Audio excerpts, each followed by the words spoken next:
Well, Brian, it's been a while since we talked, and I'm so glad I'm able to catch up with you today. Um, 3 episodes behind me before I wanted to get into today, but I have to ask you, in episode 8, you didn't seem quite yourself from the very beginning of the show, and I was wondering if something had happened, because that first immunity challenge, when you were hitting to the green, you seemed put off, angry, frustrated, and yet the day had just started. What was going on? Oh, yeah. Unfortunately, that morning, what a lot of people don't realize is that as we were on the range that morning loosening up, Shannon had gone back to the cart to, I think, drop off an extra club. And one of the chaperones, not paying attention, ran her ankle over. And Whoa! with the cart, and my first thought obviously was, oh my God, they just broke Fish's ankle. By the time I got there and we tried to figure it out, it wasn't broken, but it was definitely swelling, and I was really irritated, on several fronts. Obviously, my first concern was Fish. My second concern was, our big break's over. And then my third issue of irritation was the fact that, this chaperone's supposed to be paying attention, and I thought that, he felt like he was there more for himself instead of he's actually there to, make sure that, we're taken care of and helping us in what we need. And he was not paying attention, and that infuriated me. That dragged on, and, I knew at that point, at least shortly thereafter, that there was going to be no way that Fish was going to be 100% for that first challenge. And, so I was definitely a little bit miffed. And if you want to go into it further, it really irritated me as they were tending to her that when we were out there, Chris and I, trying to discuss where to hit from, that it really bothered me, even though this is a competition, that none of the other teams decided to take any time to come over to ask if we had heard anything or to show any kind of concern for Fish. And I'm not going to lie, that really pissed me off. And I was really angry because I thought that, beyond anything else, this is a competition. This is a brotherhood, sisterhood, and we still should show a little bit of concern for the other players. And when they didn't, I was hot. I'm not going to lie. Yeah, well, you definitely looked like you sort of segregated yourself away from everybody, and it really, and you mentioned throughout the show you were trying to make it easy for Shannon. So I knew there had to be something behind the scenes, and thanks for sharing that. That's amazing. You guys came through that, and without a loss. That says a lot for her stamina and being able to play through that.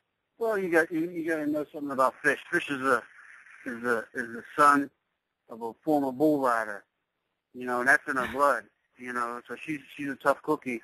I didn't doubt that she'd be able to play. I just knew that she would need a little more time than that first immunity challenge to get herself straight, get a little treatment, and then get her head right. And lo and behold, that girl came through like a rock star. Yeah. Well, the end of that episode, you guys looked like your team was starting to work as a team again, and it looked like something had happened that drew you closer together, especially since you sort of were ripped apart earlier in the episodes before. So did this have an impact on drawing you together, or what started this? I don't know. I think it started probably at the end of 7. I think the whole, the win over James in the challenge, and then I think that was the start of it. But I definitely think that, in the last 2 episodes, the team has come together a closer. Obviously, I wish that had happened from week 1. I don't think it would have changed any of the outcomes, but it would just been a smoother, more enjoyable, first 7, 8 days of taping. But yeah, I'd like to think at this point in the show the team has kind of come full circle, if you will, and we kind of have everybody's back. Mhm. Yeah, I found it interesting that at one point when you were competing in this week's episode, Shannon and Chris looked to be holding hands, and that kind of shocked me a little bit. That was funny. I noticed that yesterday too. I noticed that yesterday watching the show. I didn't know that was happening because I was so locked into the playoff with Isaac that I didn't notice that during the actual shot. But as I'm watching TV, I noticed it, and I was like, holy crap, they're holding hands. And, it's crazy because this is 2 weeks in a row where there has been, in a sense, a bonding moment for them two while I was playing. When I was playing James, when I had the putt to give them their first loss, Chris said something to Fish. And then to know that I had basically our destiny in our hands on this shot with Isaac, those two were standing over there holding hands. So, it's pretty neat to see. Like I said, I wish it had happened early on, but, it's better late than never, So, so it's good. But I'd be remiss to not say I'm glad you're feeling better, by the way. Thanks so much, Ryan. Well, starting off the show, as much as you guys have really gelled again, or appears to be on the road to a much more cohesive team, Chris did take the credit for a lot of what's happened, raising the bar in both of your games to make this come to play. It's just kind of comical that he still sees himself as responsible for all the success you guys are having. Well, I don't know what to say. It is what it is, I guess. I think people realize that this team's pretty much built on the play of Fish and I, and all we really want Chris to do is just not put us in a hole, so to speak, that we can't get out of. Even if he loses his match or plays bad in whatever shot he does, Fish and I still believe that with two shots we can afford to miss one. So if he wants to take credit, that's fine.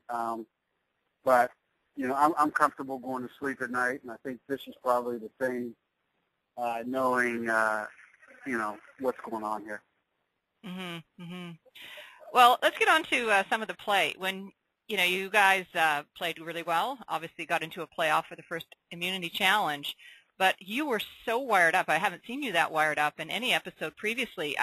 I was watching you sort of smack yourself. You look like Tony Robbins up there on stage, if you've ever seen him. It was kind of one of those moments, It was one of those moments. I initially had set the ball down and was getting ready to pull the trigger, and I wasn't ready. They didn't show that part, and I walked away initially and then kind of had to, smack myself to get myself ready. Because like I said during the show, the red team has been very fortunate in getting a lot of early immunity. They've been getting that one and done quick early, and they needed to feel a little bit of pressure. You needed to see how they were going to respond in respect to if they had to go an extra day or an extra challenge, or if they got sent to an immunity, a sudden death. How are they ready to respond to that? And so it was very, very important to win that. I wanted to win it in regulation, but I'll be honest, I was a little amped up.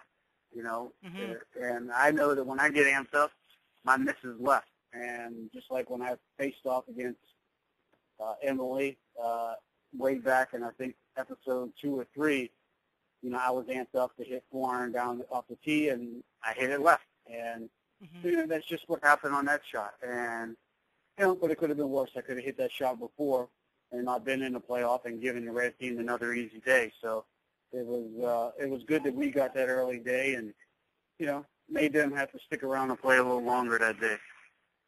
Yeah, no, it was interesting. Because Isaac has really picked up his game in the last couple of weeks, and so seeing you, sort of frustrated and, well, not frustrated, I guess say amped up and stuff, being able to channel that into doing the right thing, says a lot for your experience and what you're doing today in your game and how successful you're being right now. That's a big part of being able to be successful. It's not about your skill, it's how you actually perform under the pressure. So I think that shows a lot about your game today, Brian, and that makes me think I'm going to see you on tour pretty soon.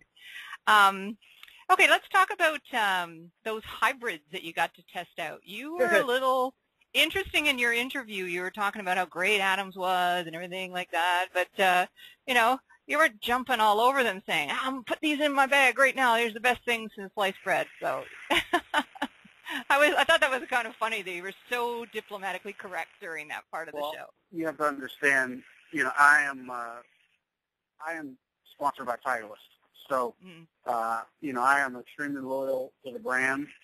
I'm so loyal to the brand that in two of my tattoos, a Titleist golf ball is incorporated. So, I'm extremely loyal to the brand. And although I can respect when another company puts out good equipment, my loyalties stayed with Titleist. And I'm very proud to say that, I have, my bag is completely Titleist. So diplomatic is a good word to use. I mean, Adams has come a long way in what they've built, and they've done a lot of good work, and I'm proud to say I've used their equipment in the past. But I'm a proud Titleist ambassador. So.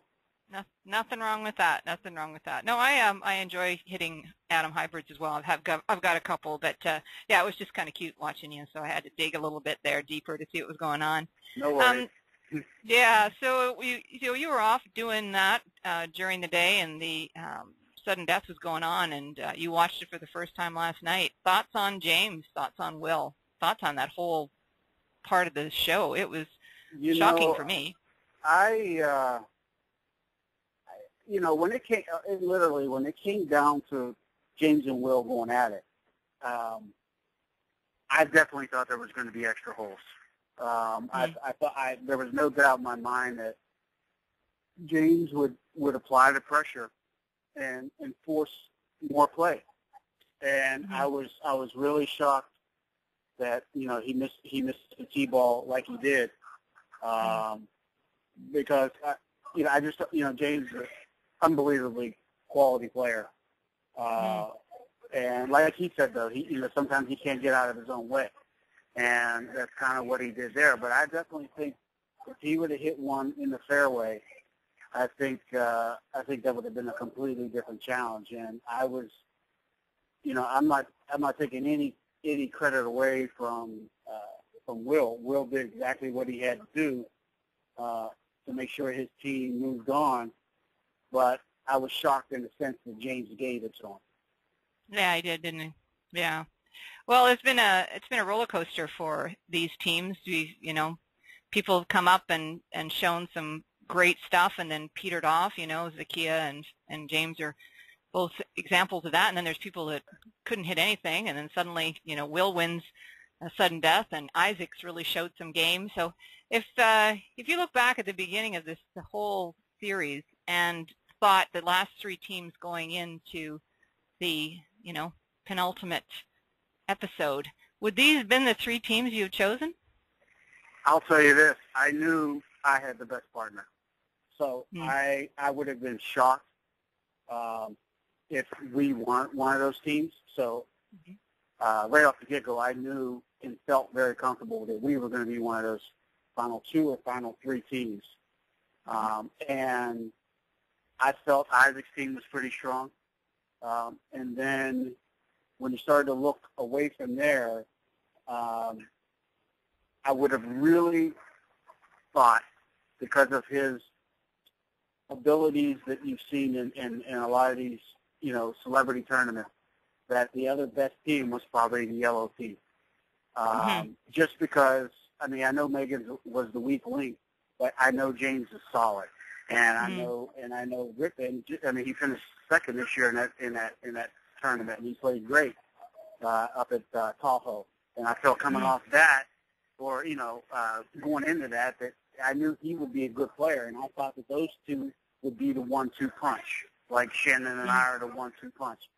So I thought in all likelihood that it would be yellow, red, and blue, as the final three. Come to find out, Rip's game was a little up and down, and unfortunately, Megan's game for her liking was more down than up. Tim made a quote in last night's show where he doesn't think she's made 2 back-to-back shots the entire series. And it made me think, and I'm like, you know what? Actually, you're right.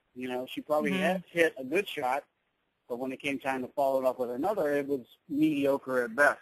So, I felt that those were the teams, but I also looked at it like I didn't know much about Zakiya or Chad, and, I didn't know much about Stephanie or Orrin.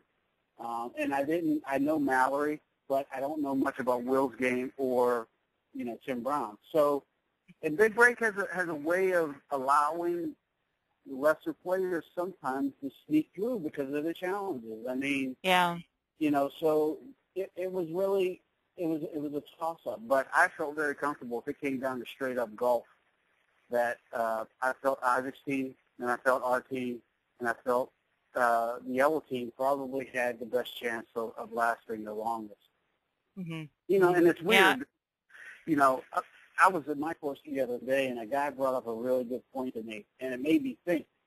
And he says, in watching the show, he says, I'm over-analytical, so don't get crazy when I tell you this. He says, but I think on every team, the weak link is one of the professionals other than your team. And I started to think about it, and I look back, and I'm like, he has a point. I mean, the guy had a legitimate point. I mean, if you look at the yellow team, it was probably Megan. If you look at the orange team, it might, it's a toss-up between Orrin and Al. And when you look at the green team, it's probably a toss-up between Will and Tim at times. And then when you look at the purple team, it was a toss-up between Chad and Boulder. And then when you get to the red team, you could go early on. Isaac wasn't himself, so you could have said maybe it was Isaac in the early beginning, maybe it was Jerry Rice in the beginning, and then it kind of evened out, and now it's kind of plateauing the other way. But he said clearly on your team it's Chris. So it really made it was odd. And then he brought up another point. He says, I think if Chris had been on any other team, and the whole drama had gone down the same way, that team he would have been eliminated in 2 or 3 weeks tops. So and I was like, because of the weak link issue, if you put him on yellow, it would have been James all by himself, Megan and Chris. So I was like, wow, that's actually weird, to think about it, how it turned out, because but it was pretty neat to hear somebody out of the blue come up and approach me and say, hey, I've been looking at it, and this is kind of what I think. And it made me think. I'm like, you know what? You might have a valid point there. Yeah, well, you guys are pros, and they're not. You're not in this game, and so well, it's going to be interesting watching the next 2 episodes, and especially with the sneak preview of next week. I don't know what to think about that, but I'm excited about it, and I can't wait to talk to you about it. I know what to think about it. You can't tell me. No, I cannot, but it'll be interesting. Let's just say that. No, I'm looking forward to it. Well, thank you so much, Brian. This has been a real pleasure today, and I'm excited to talk to you next week and find out what goes on and what's happening behind the scenes, because you're always full of great information. Thanks so much. Sounds good. I look forward to talking to you next week. Okay, take care. Bye for now. Right. Go Steelers. Yeah.